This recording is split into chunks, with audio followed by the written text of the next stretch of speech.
मगर उससे क्या हुआ देश का, उसका देश के लिए क्या हुआ, उसका असर देश के लिए कितना हुआ। आज उसके असेसमेंट देख लीजिए सर, जॉब लॉस हुआ, इन्वेस्टमेंट नहीं आया इस देश में, उसके कारण एंसिलरी इंडस्ट्रीज जो एमएसएमई, छोटे उद्योग, लघु उद्योग, वो पूरे ठप पड़ा। फिर इलेक्ट्रिसिटी प्रोड्यूस करने के लिए कोयला इंपोर्ट करना पड़ा। देश भरपूर है कोल, देश में भरपूर है कोल, फिर भी इंपोर्ट करना पड़ा। फिर इलेक्ट्रिसिटी प्रोडक्शन पूरे के पूरे बंद हो गया था। और आपको भी याद होगा माननीय स्पीकर सर, आपको भी याद होगा स्पीकर सर, उस जमाने के पत्रकार लोग कितने लिखते थे। थर्मल कोल प्लांट में 3 दिन का स्टॉक है कोल, 4 दिन, 4th डे कोल नहीं है, कैसे प्रोड्यूस करेंगे, तब तक आएगा स्टॉक, नहीं आएगा। ऐसे टेंशन में पावर प्लांट्स चलते थे उस जमाने में। स्टॉक नहीं है, कोल नहीं आ रहा, बंद हो गया 214 कोल ब्लॉक्स का लाइसेंस, कैसे चलाएंगे देश। और उसका नतीजा देख लीजिए, loss in revenue for coal producing states. आज मगरमच्छी का आंसू, क्रोकोडाइल टीयर्स चला रहे हैं। कोल प्रोड्यूसिंग स्टेट्स कहां है सर? पूरे ईस्टर्न भाग में, पूर्वी भाग में है। झारखंड हो, छत्तीसगढ़ हो, इन सभी स्टेट्स का रेवेन्यू लॉस हुआ। इनका जिम्मेदारी उसमें कुछ है या नहीं? उसके लिए क्या काम किया? वेरस माननीय प्रधानमंत्री जी उधर पाइपलाइन गैस के कनेक्शन दिया, बरौनी रिफाइनरी पुनर्निर्माण किया, ये सब काम हम कर रहे हैं, मगर ये तो सत्यानाश करके गए। और सर, हमने क्या करेक्टिव मेजर्स किया? हमारे करेक्टिव मेजर्स क्या है? ट्रांसपेरेंट तरीके से हम क्या कर रहे हैं? Coal mine special provision act pass करवाया 2015 में।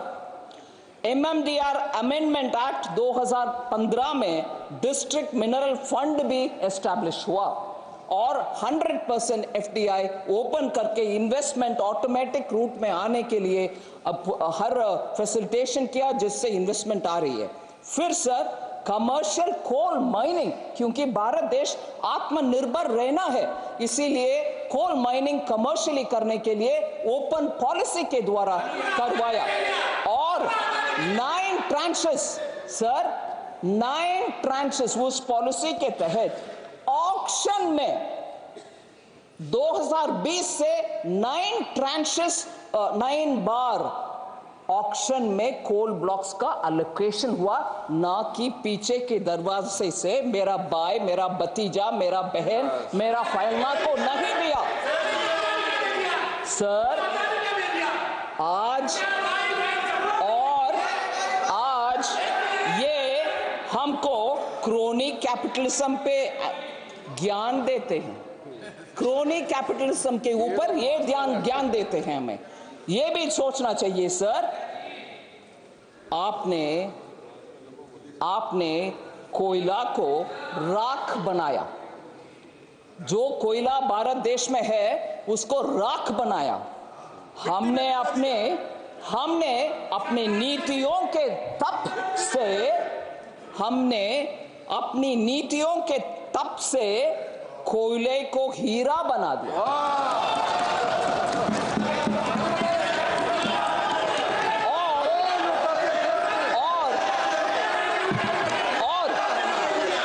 और आज वही हीरा, आज सर वो सुनना चाहिए सर, थोड़ा सुनना चाहिए। सुनिए, मैं इंग्लिश में भी बोल रही हूँ, हिंदी में भी बोल रही हूँ। सुनिए, वो आपको अच्छा होगा। सुनिए, मेरा हिंदी भी एंटरटेनिंग है, थोड़ा सुनो। मेरा हिंदी भी थोड़ा एंटरटेनिंग है, हल्का सा ब्रेक भी लो। सर, आज वही हीरा जो कोयला से, हमारे तप से वही हीरा जो हुआ है कोयला से, आज वही हीरा खनिज क्षेत्र में डिस्ट्रिक्ट मिनरल फाउंडेशन के रूप में अपनी चमक फैला रहा है। डिस्ट्रिक्ट मिनरल फंड का कहानी मैं बोलने वाली हूं। सर, डिस्ट्रिक्ट मिनरल फंड जो हमारे कानून से एस्टैब्लिश हुआ और पहले कोई सोचा नहीं था उसके ऊपर, डिस्ट्रिक्ट मिनरल फंड से 84,900 करोड़ कलेक्शन हुआ है सभी स्टेट्स में। केंद्र सरकार का नहीं, सभी स्टेट्स में। वो डिस्ट्रिक्ट में ही रहता है, डिस्ट्रिक्ट में रहता है वो, और उसके कारण बहुत सारे एस्पिरेशनल डिस्ट्रिक्ट्स भी और ब्लॉक्स भी उसके कारण आज बेहतरी और बेटर टाइम्स देख रहे हैं। डिस्ट्रिक्ट मिनरल फंड का कलेक्शन का जानकारी मैं देना चाहती हूं सर, क्योंकि हमारे सरकार के द्वारा हुआ है वो पब्लिक के लिए हुआ, आम जनता के लिए हुआ, आदिवासी वनवासी क्षेत्र में हुआ, उस जनता को उससे फायदा हो रही है, इसीलिए मैं बोल रही हूं। छत्तीसगढ़ में 12,000 crore DMF district mineral fund का कलेक्शन हुआ है। झारखंड में 11,600 करोड़ का कलेक्शन हुआ है। कर्नाटका में जहां पैसा नहीं जाता है हमारे यहां से, कर्नाटका में 4,467 करोड़ कलेक्शन हुआ है। उड़ीसा में 24,600 करोड़ का कलेक्शन हुआ है। राजस्थान में 8,730 करोड़ का कलेक्शन हुआ है, और मेघालय जैसे नॉर्थ ईस्टर्न स्टेट में 90 करोड़ का कलेक्शन भी हुआ है। सर माइक अभी ठीक है। डिस्ट्रिक्ट मिनरल फंड का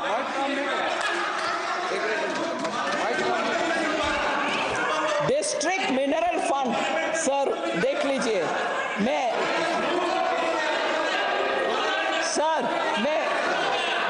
खुशी से बोल रही हूं सर, मैं आनंद से एक विषय बोलती हूं। एक मिनट, माइक काम नहीं चालू हो गया। माननीय सदस्यगण, आपके माननीय सदस्य और आपके कई माननीय सदस्य इस पर विचार रखेंगे। माननीय वित्त मंत्री जी अपना विचार रखें, आप अपना विचार रखें, देश तय करेगा माननीय वित्त मंत्री जी। Thank you sir.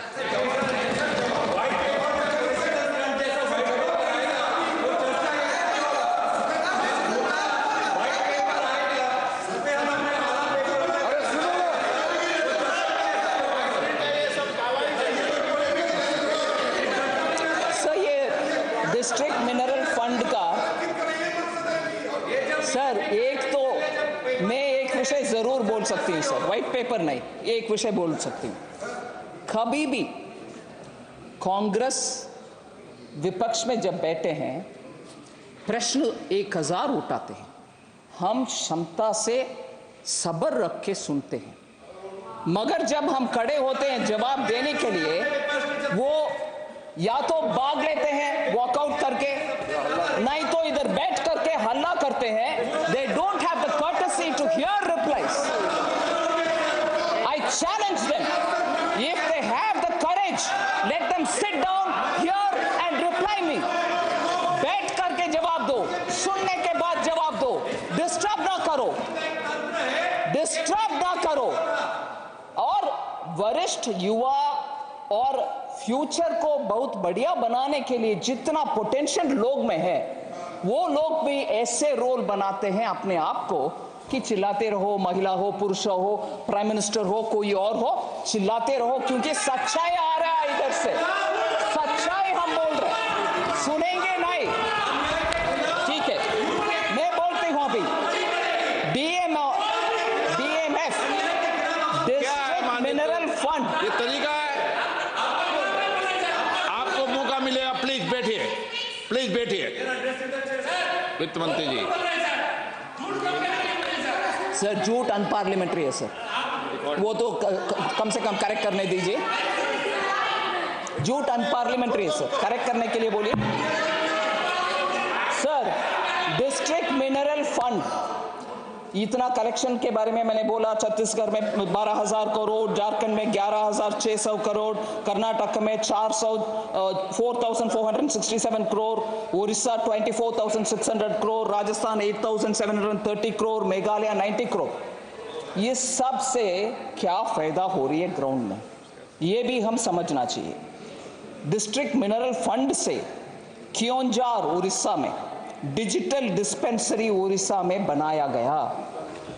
As a result basic health care, telemedicine consultation, free medicine सब उड़ीसा में डिस्ट्रिक्ट में, वो भी क्योंझार डिस्ट्रिक्ट में मिल रही है। सेकेंड सर, क्या तकलीफ है? ये क्या तकलीफ है सर? सुनिए ना। Second, Chaibasa model anganwadi centre construction DMF के फंड से हुआ और उसको माल न्यूट्रिशन एड्रेस करने के लिए वेस्ट सिंहभूम डिस्ट्रिक्ट में बढ़िया काम हो रही है डिस्ट्रिक्ट मिनरल फंड के पैसा से। तीसरी, financial year, current financial year में डोमेस्टिक कोल प्रोडक्शन के विषय हम समझना चाहिए। ये साल 900 मिलियन टन्स तक वो पहुंचेगी। Highest ever coal production Bharat देश में इस साल होने वाला है। नहीं, आई एम कमिंग। इस साल 23-24 में 900 मिलियन तक पहुंच रही है।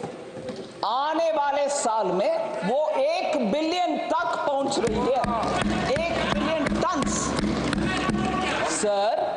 500 प्रोडक्शन मतलब इंपोर्ट कहां से? सुन लो भाई, production doesn't include in imports. सब जरा सुनने का क्षमता रखने के लिए बोलिए sir. 2000 in English I'll tell you, yeah, please listen with some patience, sir. Don't jump to conclusions. Sir, 2013-14, what was the production, sir? Production 567 million tons. I am speaking of 900 million tons this year, 1 billion tons this coming year. So what are you talking, man? So please sir, production Bharat देश में उत्पादन हुआ, import करने का necessity नहीं होगा, foreign exchange payment करने को नहीं होगा, simple economics sir. Oh my God, समझ में नहीं आया सर। सुन लो ना, पब्लिक सेक्टर अंडरटेकिंग कभी भी बोलते हैं ए प्राइवेट का इतना प्रोत्साहन दे रही हो, इनके पॉलिसी के द्वारा पब्लिक सेक्टर भी बेनिफिट नहीं पहुंचा। आपको मालूम है कहां पहुंचा पब्लिक सेक्टर अभी?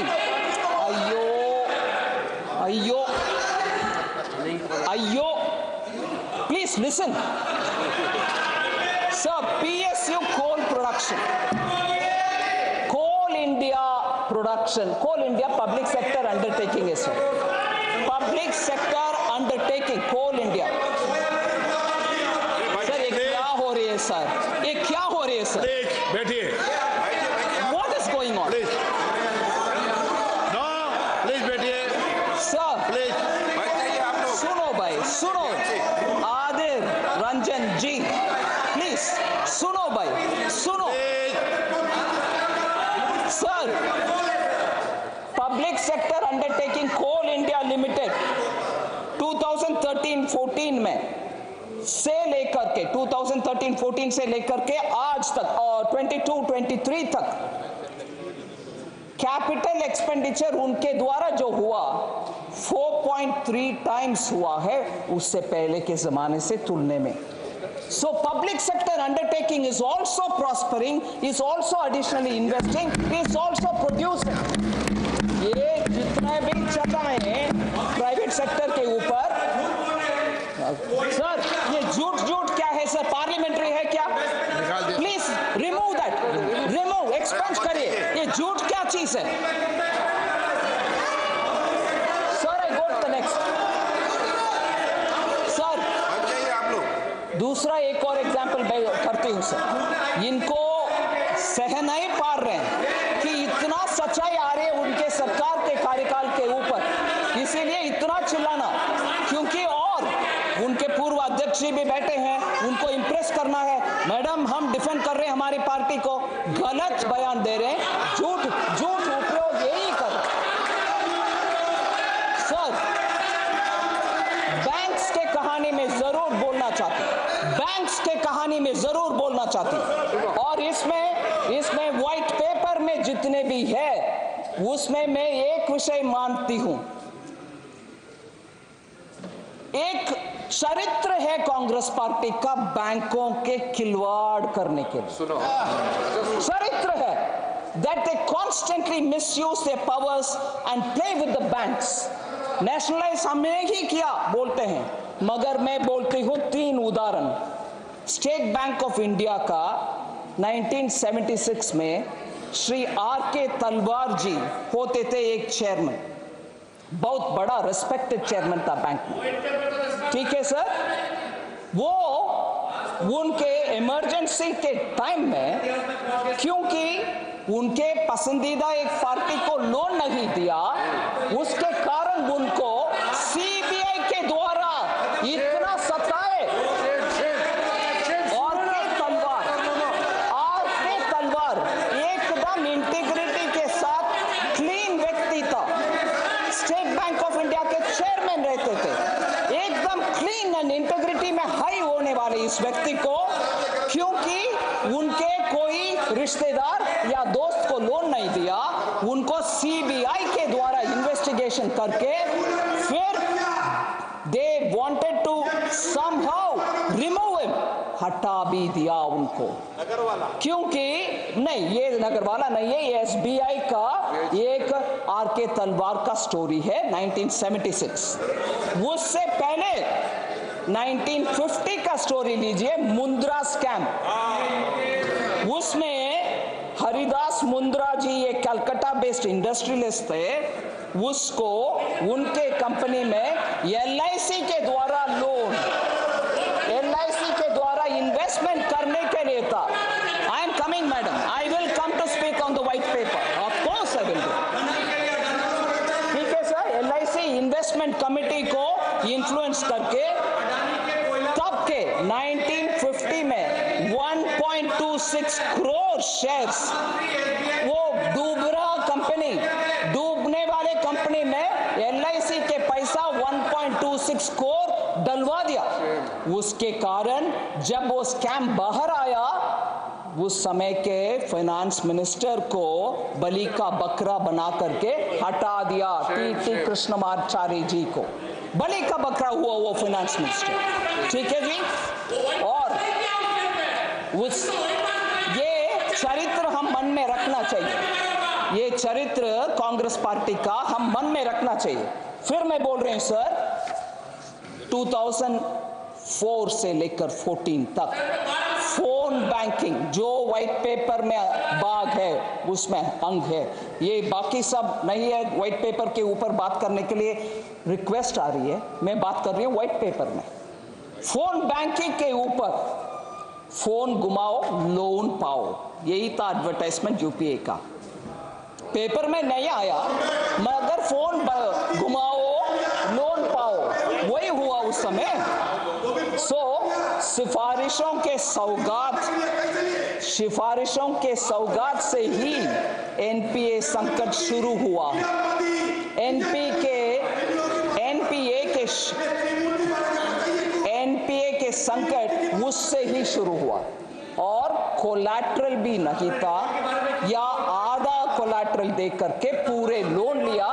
जब एनपीए को सुधारने के लिए हम जा रहे हैं, कोलैटरल लोन अगर 1 करोड़ का था, कोलैटरल 30 लाख तक भी नहीं था। सो प्रॉब्लम और ज्यादा हो रही है। पहले फोन करके गलत पार्टी को लोन देने के लिए बैंक को कंपल कर रही हो, फिर जब वो एनपीए हो जाता है, उनके कोलैटरल का कागज का टुकड़ा कुछ वैल्यू भी नहीं है, फिर बैंक कैसे सुधारेगी?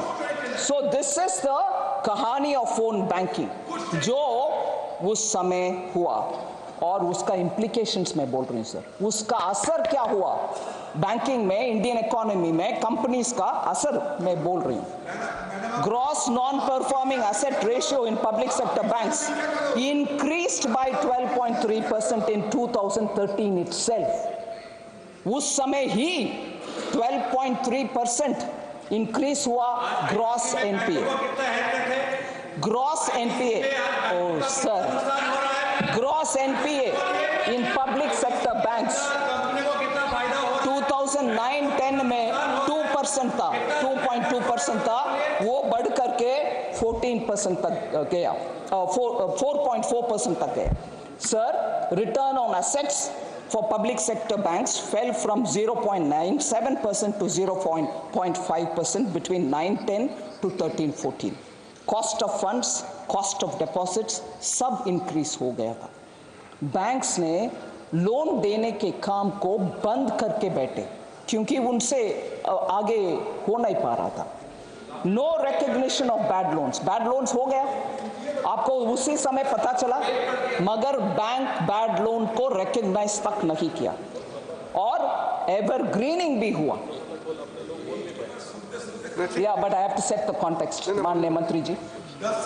Sir, March 2014, the top 200 companies, this is absolutely important, top 200 companies, हाँ तक नहीं होना चाहिए जी, देश का बर्बादी, आप कैसे तक हो गए सर. टॉप 200 कंपनीज मार्च 2014 में, top 200 companies with an interest coverage ratio of less than 1 owed banks, ये important data है सर. टॉप 200, प्लीज बैठिए.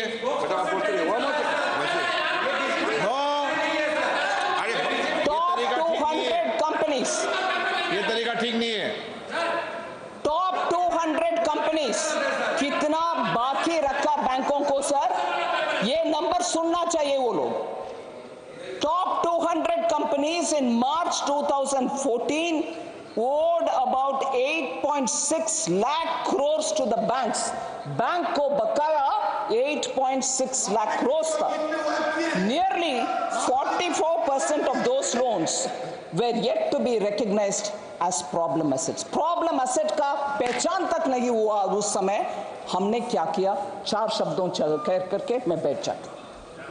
रिकैपिटलाइजेशन किया बैंक का, एसेट क्वालिटी रिव्यू किया बैंक का, रिजर्व बैंक ऑफ इंडिया के द्वारा ऑर्डर हुआ उसका, प्रोविजनिंग किया, बैंक ब्यूरो सेटअप किया, डायरेक्ट लेंडिंग को फोन करके किसी को डायरेक्ट करके ले लोन दो ऐसे आदेश नहीं दिया. 4 स्ट्रैटेजी फॉर्म किया, आर का recognition, resolution, recapitalisation and reforms.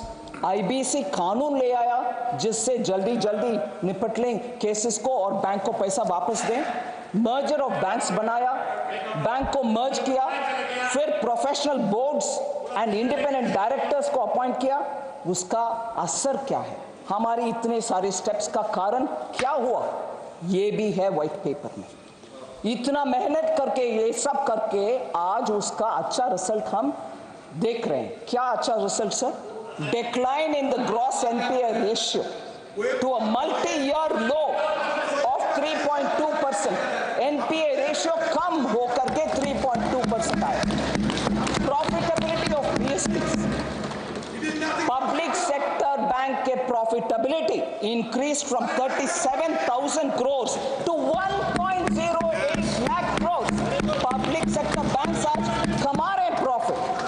फिर sir banks are handing over record dividend to the government, जिससे जन कल्याण के कार्यक्रम हम कर पा रहे हैं. डिविडेंड पब्लिक सेक्टर बैंक दे रही है. फिर आज वही बैंक जो डेट लेडन था, कर्ज में डूबे हुए थे, आज वो पिलर ऑफ जन कल्याण बन रहे हैं. Consolidated balance sheet of scheduled commercial banks, not inclusive of RRB, 12% grow हुआ है in the year 2023, highest in 9 years. Therefore sir, आज revival of credit growth, capital formation और जन कल्याण के लिए मुद्रा स्वनिधि जैसे अच्छे कार्यक्रम बैंक के द्वारा हम कर रहे हैं. सो इससे ना ज्यादा ना कहते हुए मैं एक विस्तृत रूप में प्रॉब्लम क्या था, बैड गवर्नेंस क्या था, बैड डिसीजन मेकिंग क्या था और उससे क्या असर पड़ा ये बात बोले. फिर हमारे सरकार के द्वारा जो अच्छा कदम, पॉलिसी, लेजिस्लेटिव मेजर्स, इन सब के ऊपर ट्रांसपेरेंसी के साथ जो हमने किया उसके कारण आज भारत देश के बैंक हो, कोल सेक्टर हो, पूरे इकोनॉमी हो अच्छे स्तर पर पहुंचा है। एक जिम्मेदार गवर्नमेंट के नाते, एक जिम्मेदार गवर्नमेंट के नाते आने वाले पीढ़ियों को इतने गहरा सिचुएशन से अब भारत देश में इस कगार के पर पहुंचे हैं, तो बहुत मेहनत हुआ इस 10 कार्यकाल में, 10 साल में, उसका विश्लेषण है व्हाइट पेपर में। और अब से लेकर के 2047 में विकसित भारत बनाने वाले हम होंगे, जनता हमारे सपोर्ट देंगे, ब्लेसिंग देंगे। धन्यवाद सर। बहुत बढ़िया। श्री मनीष तिवारी जी।